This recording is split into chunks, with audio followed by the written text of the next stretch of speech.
नमस्कार दोस्तों, आप सभी का हमारे YouTube चैनल पर एक बार फिर से हार्दिक स्वागत है। साथियों, नए साल की शुरुआत आज से हो रही है, तो आप सभी को नव वर्ष की हार्दिक शुभकामनाएं। तो चलिए शुरुआत करते हैं। आज के इस वीडियो में हम लोग उत्तर प्रदेश पुलिस कांस्टेबल भर्ती परीक्षा 2023-24 के लिए प्रीवियस ईयर पेपर को सॉल्व करेंगे। इसके पहले भी हमने प्रीवियस ईयर के 2 पेपर को सॉल्व करा दिए हैं। साथ ही साथ उत्तर प्रदेश पुलिस कांस्टेबल का जीके का साथियों प्रैक्टिस सेट भी चल रहा है और अब तक कुल 4 प्रैक्टिस सेट कंप्लीट भी हो चुके हैं। तो अगर आपने अभी तक नहीं देखा है तो आप चैनल के प्लेलिस्ट पे जाके देख सकते हैं। तो आज हम लोग उत्तर प्रदेश कांस्टेबल परीक्षा 2017 का परीक्षा था साथियों, और व्याख्या सहित हम इसके प्रश्नों को देखेंगे। तो चलिए शुरुआत करते हैं। हम सामान्य ज्ञान यानी जीके के प्रश्नों के साथ शुरुआत करेंगे और पहला प्रश्न है कि संयुक्त राष्ट्र द्वारा पीने, धोने, खाना पकाने और उचित स्वच्छता को बनाए रखने के लिए अनुशंसित न्यूनतम पानी की मात्रा प्रति व्यक्ति प्रतिदिन कितना लीटर तय किया गया है साथियों? तो 50 लीटर। सही जवाब होगा ऑप्शन नंबर ए। कितना साथियों? 50 लीटर तय किया गया है। आइए अब हम इसकी व्याख्या को देखेंगे।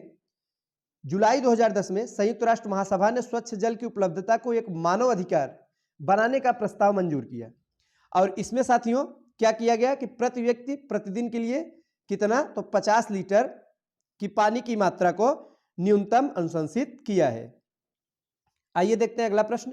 नेक्स्ट है कि मृत जीवों और जानवरों को खाद मिट्टी में परिवर्तित करने वाले सूक्ष्म जीवों को किस नाम से जाना जाता है? तो जो मृत जीव हैं, जानवर हैं, तो ये खाद मिट्टी में परिवर्तित हो जाते हैं साथियों। ये जो है खाद के रूप में मिट्टी में बदलते हैं।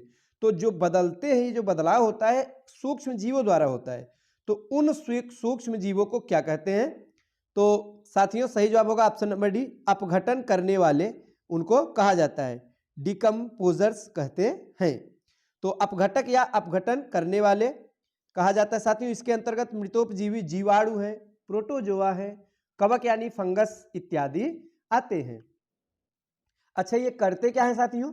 तो ये क्या करते हैं? पेड़ पौधे और जीव जंतुओं को सड़ा गलाकर विघटित करके सरल कार्बनिक या अकार्बनिक यौगिकों में परिवर्तित कर देते हैं और ये बाद में अजीव वातावरण में चले जाते हैं और अपघटनकर्ता द्वारा प्रयोग कर लिए जाते हैं। अगला प्रश्न साथियों कि भूजल रिसाव के द्वारा रिचार्ज हो जाता है। कुछ स्थानों पर भूजल भौम जल स्तर के नीचे कठोर चट्टान की परतों के बीच होता है। तो इस जल को कहते क्या है साथियों? इसे कहते हैं एक्वीफर। जरूर याद रखिएगा, इस जल को क्या कहा जाता है? तो इस जल को एक्वीफर के नाम से जाना जाता है। अगला प्रश्न है कि ग्रामीण आवास निधि को वर्ष डैश करके स्थापित किया गया था ताकि प्राथमिक ऋण संस्थानों को प्रतिस्पर्धा दरों पर ग्रामीण क्षेत्रों में लक्षित समूहों को वित्त प्रदान करने के लिए धन उपलब्ध कराने में सक्षम बनाया जा सके।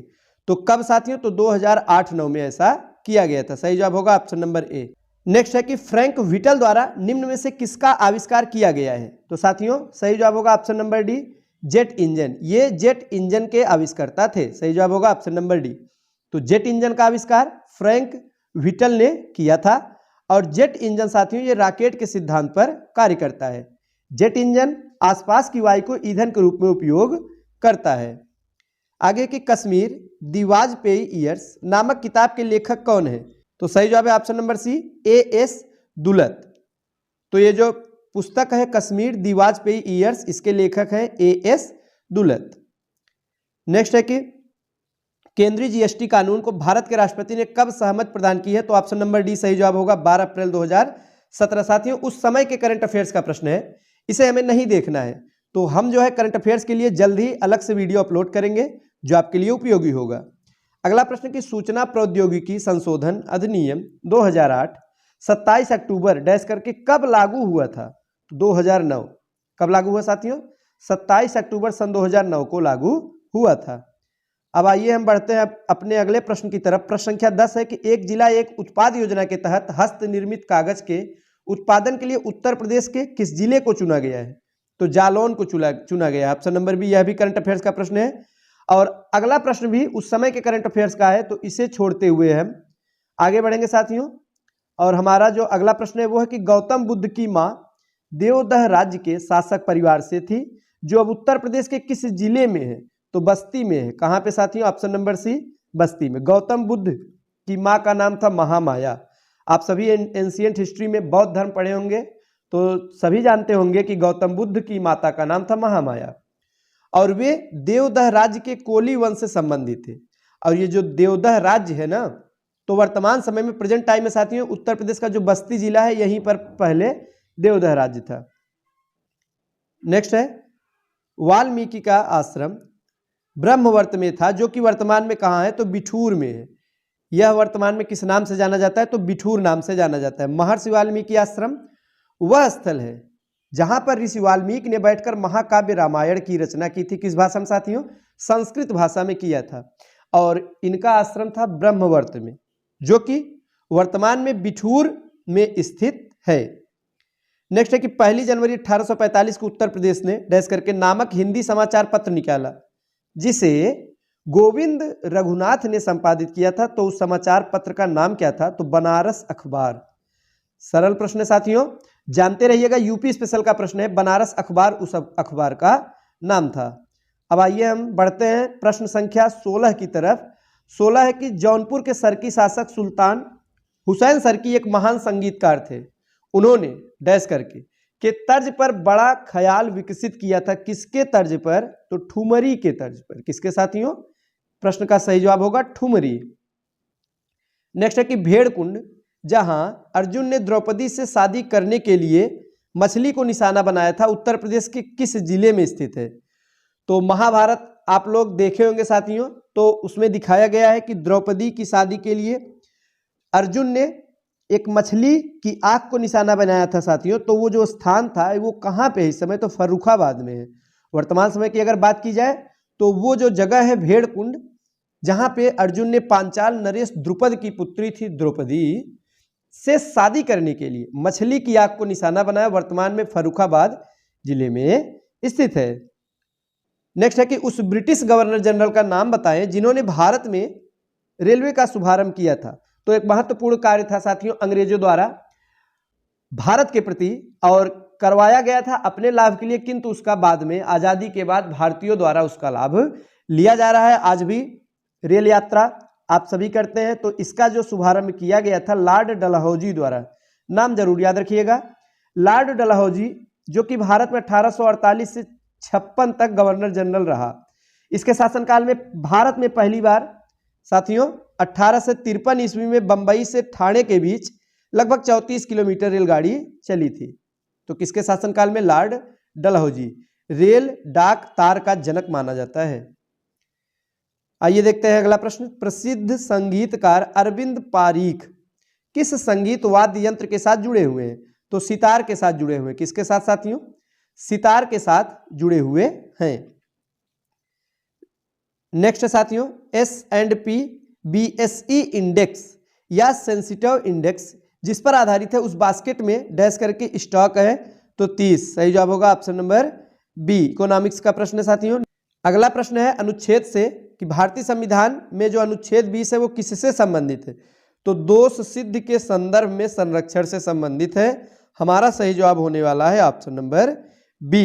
अनुच्छेद 20 दोष सिद्धि के संदर्भ में संरक्षण से संबंधित है। साथियों अनुच्छेद के लिए हमने अलग से एक वीडियो अपने चैनल पर अपलोड किया है, आप सभी जाके देख सकते हैं। उसमें अनुच्छेद से पूछे जाने वाले जितने भी प्रश्न पूछे जाते हैं प्रमुख अनुच्छेद को हमने एक ही वीडियो में बताया है, तो आप जरूर देखिएगा।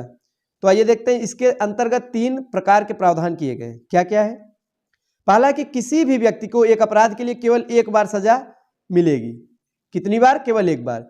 दूसरा, व्यक्ति द्वारा अपराध करने के समय जो कानून है उसी के तहत सजा मिलेगी। ऐसा नहीं है कि अन्य कानून के तहत जो कि बाद में बनाया गया हो। आगे कि व्यक्ति को स्वयं के विरुद्ध न्यायालय में गवाही देने को बाध्य नहीं किया जाएगा। नेक्स्ट है भारतीय संविधान के अनुच्छेद 21A के तहत राज्य को डैश करके 14 वर्ष की आयु के सभी बच्चों को मुफ्त और अनिवार्य शिक्षा प्रदान करनी। तो कहां से कहां तक, कितने वर्ष तक? तो 6 वर्ष से लेकर, यहाँ पे 6 वर्ष होगा, 14 वर्ष के बच्चों को निःशुल्क अनिवार्य शिक्षा प्रदान की जाएगी राज्य द्वारा। कहां कहा गया है? अनुच्छेद 21A में कहा गया है। क्या कहा गया है कि समस्त बच्चों को 6 से 14 वर्ष की आयु के ऐसे ढंग से जैसा कि राज्य विधि कानून द्वारा निर्धारित करे निःशुल्क और अनिवार्य शिक्षा को उपलब्ध कराएगा। आगे के निम्न में से कौन सा गलत है, तो हमें साथियों गलत कथन की पहचान करनी है। तो इसमें से जो गलत है वो ऑप्शन नंबर सी, राज्यपाल राज्य की विधान परिषद को भंग कर सकता है, ये जो कथन है सी यह गलत है। नेक्स्ट है भारतीय संविधान का अनुच्छेद 22 निम्न में से किससे संबंधित है, तो जो 22 है यह कुछ मामलों में गिरफ्तारी और हिरासत के खिलाफ संरक्षण से संबंधित है। तो आप सभी देख सकते हैं प्रीवियस ईयर पेपर में कई अनुच्छेद से प्रश्न पूछे गए हैं, एक नहीं साथियों 2 से 3 प्रश्न पूछे जा रहे हैं। तो आप सभी लोग अनुच्छेद को भी अच्छे से तैयार कर लीजिएगा, साथ ही साथ हम भी उससे रिलेटेड वीडियो चैनल पर अपलोड करेंगे। आगे 1975 में आपातकाल के समय भारत के राष्ट्रपति कौन थे, जब आपातकाल यानी इमरजेंसी की घोषणा की गई 1975 में, उस समय फखरुद्दीन अली अहमद भारत के राष्ट्रपति थे। कौन थे साथियों? फखरुद्दीन अली अहमद। ये जो आपातकाल लगा था 2 वर्षों के लिए, आंतरिक अशांति या गड़बड़ी के आधार पर आपातकाल घोषित किया गया था। और उस समय प्रधानमंत्री कौन थी, तो श्रीमती इंदिरा गांधी। इन्हीं की सलाह पर आपातकाल की घोषणा की गई। आगे कि लेबनान की राजधानी कहाँ पे है, तो बेरूत है। राजधानी से भी एक प्रश्न जरूर बनता है, तो लेबनान की राजधानी पूछा गया होगा बेरूत, ऑप्शन नंबर ए। अगला प्रश्न साथियों मुद्रा से है, तो राजधानी मुद्रा दोनों से प्रश्न बनेगा। तो कजाकिस्तान की मुद्रा का हमें नाम बताना है, सही जवाब होगा ऑप्शन नंबर सी, तेगे है। क्या है साथियों? तेंगे जो है यह कजाकिस्तान की मुद्रा है। अगला प्रश्न है दक्षिण अमेरिका में निम्नलिखित में से कौन सा देश सबसे अधिक आबादी वाला देश है, तो ब्राजील। ब्राजील जो है दक्षिण अमेरिका का सर्वाधिक आबादी वाला देश है। एशिया के निम्न देशों में से कौन सा देश तेल यानी पेट्रोलियम का सबसे बड़ा उत्पादक देश है? सबसे बड़ा उत्पादक देश कौन सा है? सऊदी अरब है। अगला प्रश्न है निम्न में से कौन सा भारत का सबसे पुराना तेल यानी कि पेट्रोलियम उत्पादक राज्य है, तो वो है असम। कौन साथियों? असम राज्य है। तो अगला प्रश्न साथियों जो पूछा गया है वो करंट अफेयर्स का है, और इसे हम छोड़ते हुए बढ़ते हैं नेक्स्ट प्रश्न की तरफ, जो कि साथियों आज का हमारा अंतिम प्रश्न होगा। वो है कि दांतों की वर्धित छवि को देखने के लिए दंत चिकित्सकों द्वारा किसका उपयोग किया जाता है? साइंस का प्रश्न है, तो अवतल दर्पण का प्रयोग किया जाता है। किसका प्रयोग किया जाता है? अवतल दर्पण का प्रयोग किया जाता है। तो आज के इस वीडियो में हमने प्रीवियस ईयर पेपर के जीके यानी सामान्य ज्ञान के जितने भी प्रश्न पूछे गए थे सभी प्रश्नों का प्रैक्टिस किया, व्याख्या के साथ में हमने देखा। साथियों वीडियो अच्छा लगा तो लाइक करें। तो मिलते हैं अगले वीडियो में, धन्यवाद।